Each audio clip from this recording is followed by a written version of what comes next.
Once again, greetings from the St. Mark Community Church. This is our Wednesday church update, kind of bring everyone up to speed as to where we are.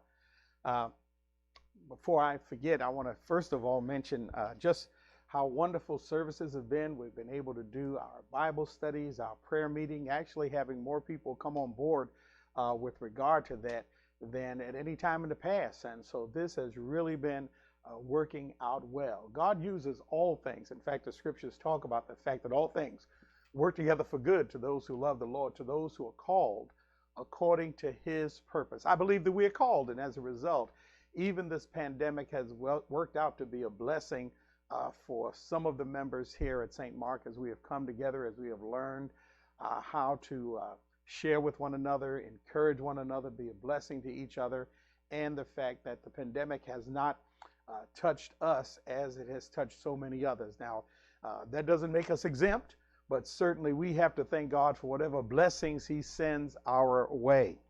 Once again, we always want to report that God is still on the throne. We're still putting all of our trust in him.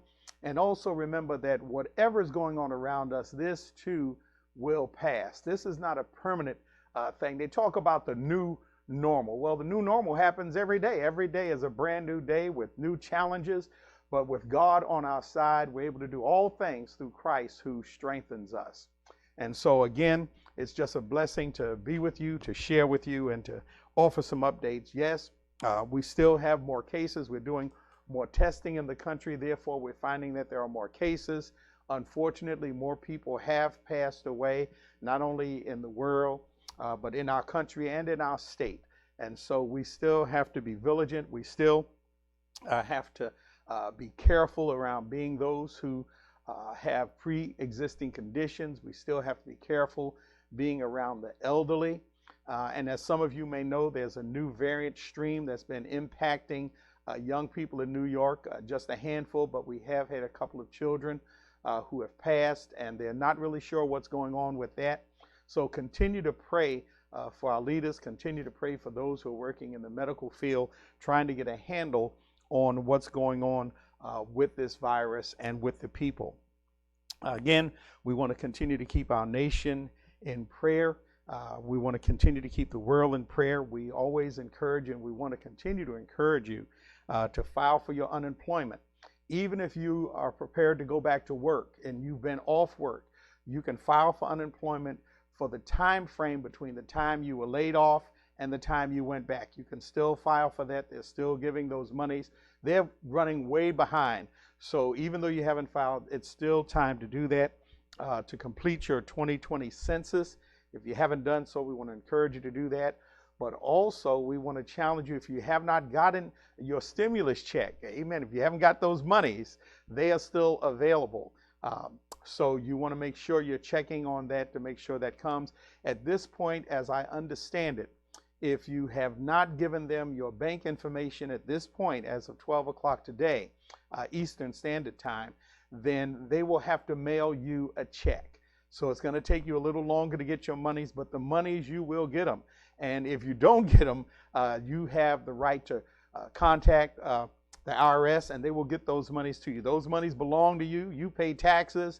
They're your monies. They're not giving you really anything. They're simply giving you back some of the monies that you gave to them. We want to continue to pray for our county leaders, those who are making decisions that are going to impact our lives. They're beginning to open up the state just a little. We're in phase 2, as I understand it. Now, churches, we are way down the line in phase 4 right now. So phase 4 isn't even a thought at this point. So we're still in phase 2. Restaurants are opening up in order to do drive-by, but some counties are actually opening up to where you'll be able to sit in the restaurants. They'll have to do some modifications for distance.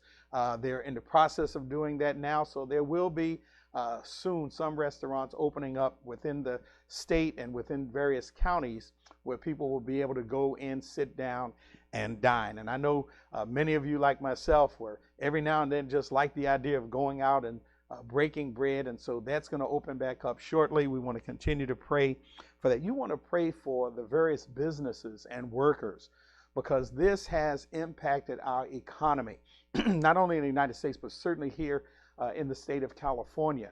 And so some businesses are simply not going to make it. They're going to close, which means those people who worked for them are going to be out of work.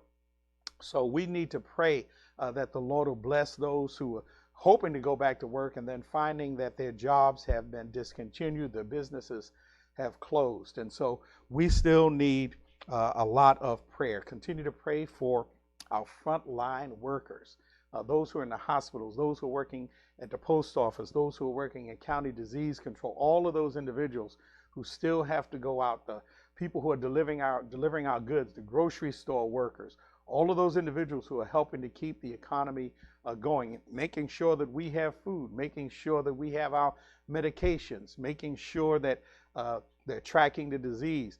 All of those individuals are out putting their lives on the line, and in addition, putting their families' lives on the line. So please continue to keep them in your prayers. Again, we're still holding a prayer meeting each Tuesday at 12 noon. Wednesday and Thursday night, we're doing our Bible study via conference call, and also Sunday morning Bible study at 8:45.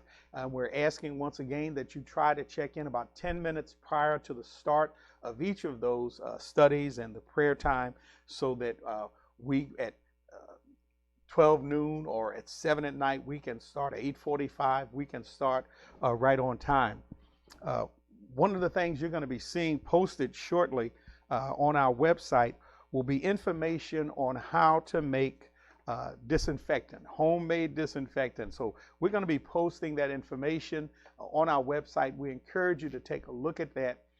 If you've run out of disinfectant, we do have the information on how you can make yours at home, actually cheaper than purchasing it.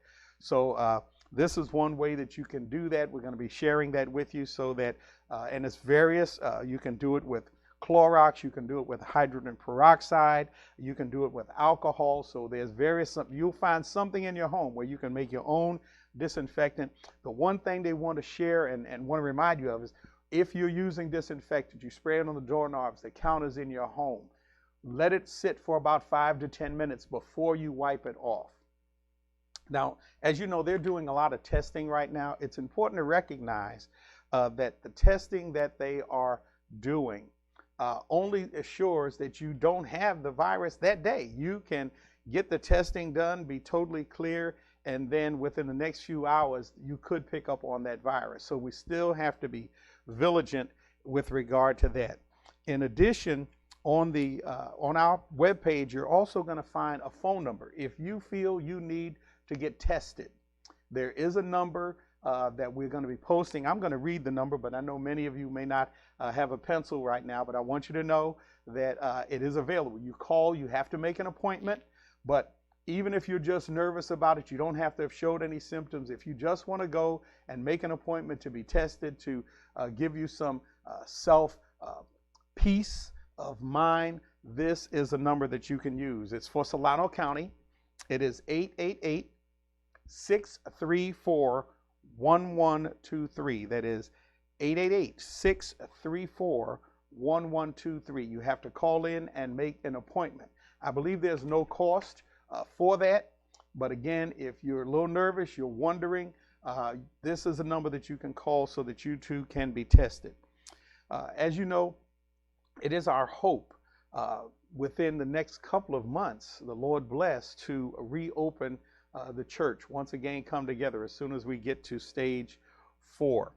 And so I'm going to need to be speaking with the leaders of the church so that we can then make a plan as to how best to reopen up the church. It's going to require some coordination. It's going to require the church being cleaned after every service.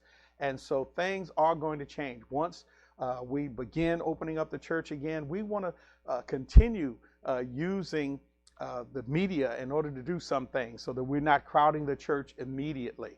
So again, the challenges are before us. Recognize we cannot do it alone.